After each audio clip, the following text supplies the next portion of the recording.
Welcome. This tutorial is designed to provide parents and guardians with a three-step strategy to IEP development.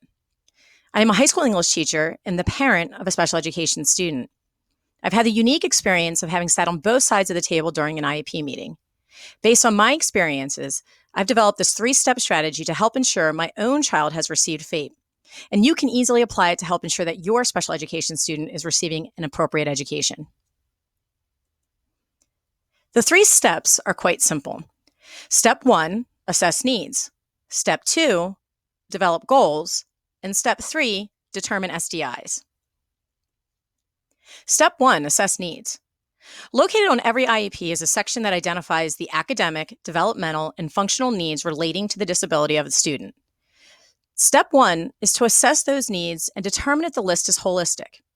To begin doing this, you will need to review your student's most recent evaluation report that was conducted by either a school or independent psychologist. To begin the process, find the child's IQ. Once you find the student's IQ, you will use that as a baseline to determine the strengths and weaknesses. For example, let's state that the child's IQ is 100, which is average. The next step will be to go through all of the results of the testing and assess the results. Any testing that showed a score of above average would be considered a strength for our student because they are performing higher than their IQ. And any results that register below average would be a need because it's falling below the child's IQ and is not consistent with their cognitive abilities. Before the IEP meeting, you should receive a copy of the IEP, and it should list what the school has identified as your student's needs. Analyze those needs and assess if they are appropriate given your analysis of the scores on the evaluation report. If you would like something to be added or removed, begin the meeting with discussing the changes you would like made. Once the needs are agreed upon, place the needs into a data table and add goals and SDI columns to help you prepare for step 2 and 3. Step 2, develop goals.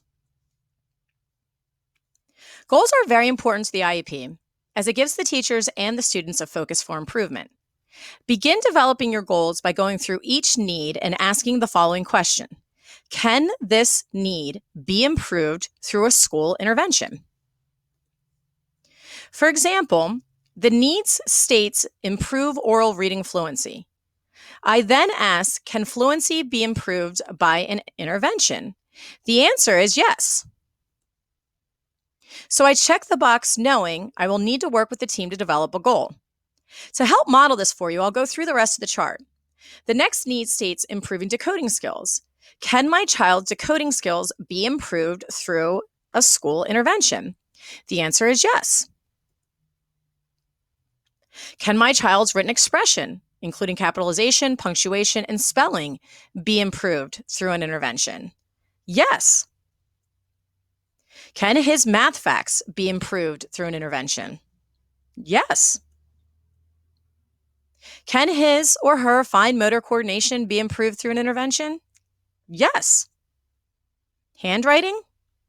Yes. Keyboarding? Yes. Behavioral skills? Yes. And finally, anxiety. Can my child's anxiety be improved through an intervention? For this one, I say no because I believe he's going to need outside help for that, so I will not be requesting a goal for that. Once you've determined which needs will be getting a goal, you should work with the team to develop the goal. It's important to note that goals should be specific and measurable. In order to improve oral reading fluency, the following goal was developed. Given a passage at his instructional reading level, Jake will apply learned decoding and word analysis strategies to increase his oral reading fluency to 110 words per minute on 4 out of 5 weekly trials. The baseline, Jake is able to read 84 words per minute with 4th grade level probes. You can see that by stating what level the passage should be, what strategies he should use, and what level they would like to have him to achieve it at, and how often they're going to assess him, the goal is very specific. In addition, it's measurable. It includes his baseline data, which includes what level he's currently at, and then states the level they would like him to achieve. This is a great goal. During the meeting, work with the teachers to make a goal for the needs that you have flagged.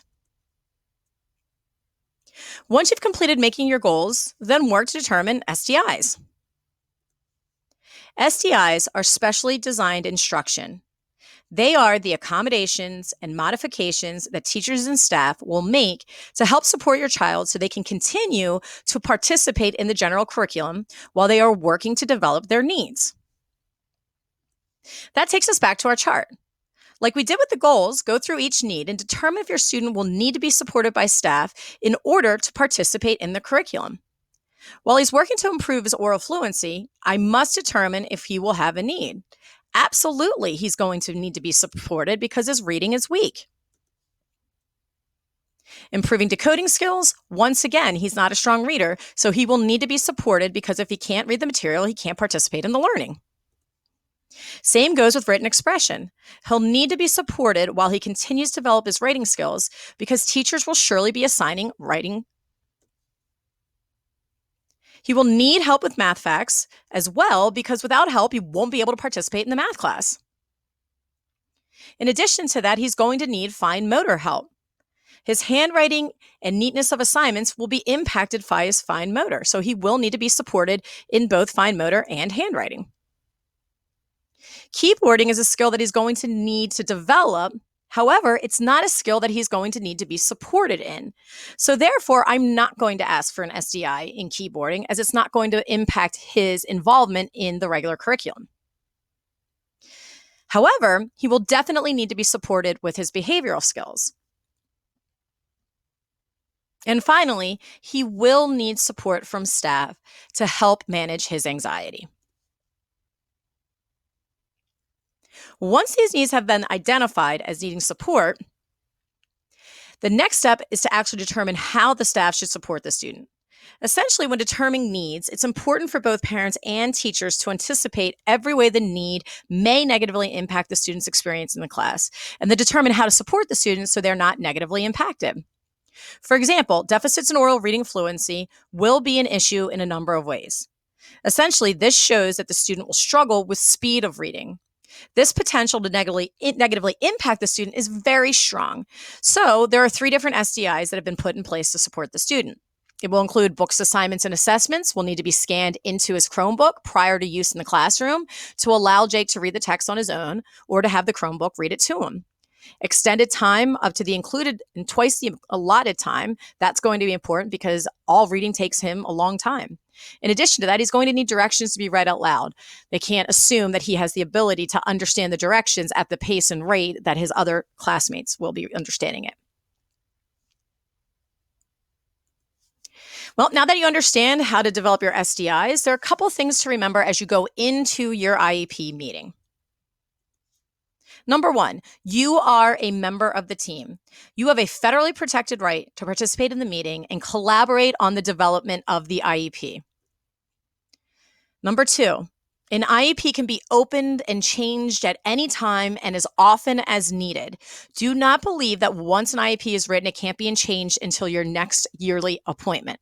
So if you see that your child needs to be supported in other ways, or perhaps another goal should be created for your child, request a meeting and make those changes. And finally, all meetings need to happen at a mutually agreeable time and place. There is the misconception that meetings have to occur at school during the school day. That is not true. You do not have to miss work, and it does not have to occur during the regular school day. I hope this 3-step strategy can help to empower you to take an active role in the development of your child's IEP. Good luck and have a great year.